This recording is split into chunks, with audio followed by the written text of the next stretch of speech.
佢個名咧，就叫做大魚。哎呀，唔好講咁多住啦，我間屋又漏水啦！大件事啦，成屋都漏晒水。2、3，之後打我就會見到石頭。最後成唔成功啊？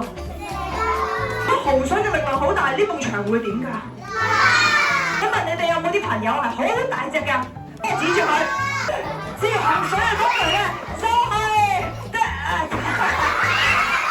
大魚就話啦，我哋只需要一班村民齊心合力，攞住啲工具，掘啊掘，佢屋企有一個老婆，同埋有一個仔，我哋一齊嗌，哈，哈，好。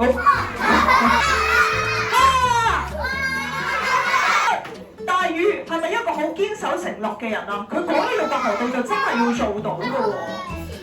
咁既然我哋嘅一班村民都過住富足嘅生